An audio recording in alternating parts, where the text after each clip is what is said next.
Yeah, it clicked instantly.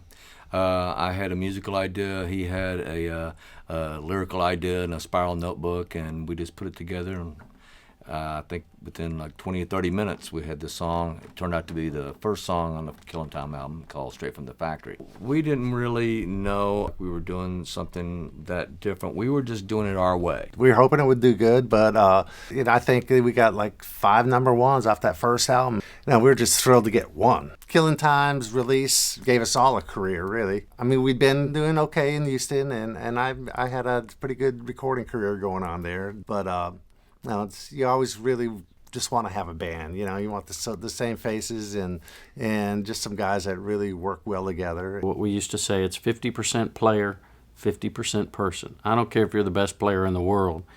If you're not a good person, it doesn't matter how well you play. You can be the greatest person, but if you stop practicing your instrument and you start playing out of tune, then I don't care how great a person you are, the music matters.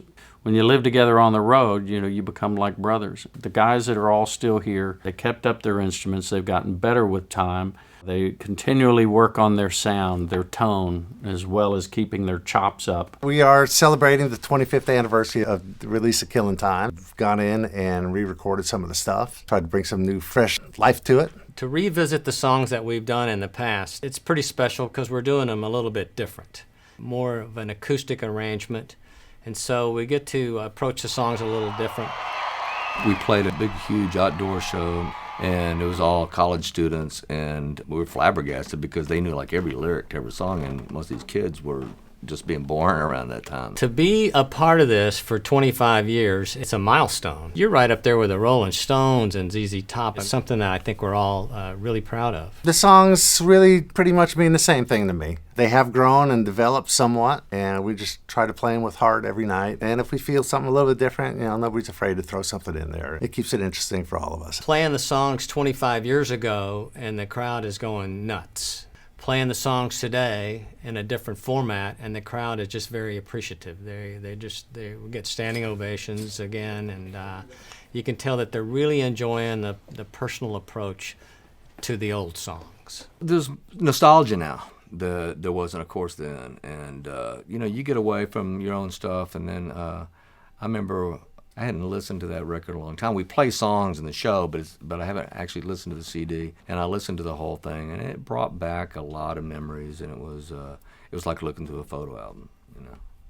Being in this band is like having a second family, not just musically, but we'd help each other with problems, and if I didn't have them, I'd really miss them.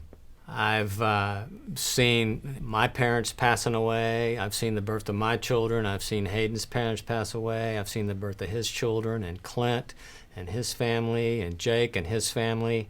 From that standpoint, I mean, you just you're a part of it. I've known their kids, all their lives, and they've known mine all their lives. So that really bonds people. Maybe it was the sense of family. I grew up with 3 older brothers. Wanting that, not wanting, a swinging door and strangers coming and going. I really wanted to instill in everyone a sense that you can do this with me forever. It's not always easy, but the reward is that you look around and you have guys that you've been through so much with. There's a history, a shared history that is worth something. And, it's like family. I spend all my time making time to work on life's assembly line, trying to find one more minute, squeeze one more thing in it, on track for a heart attack if I don't do some kicking back. Now I think it's high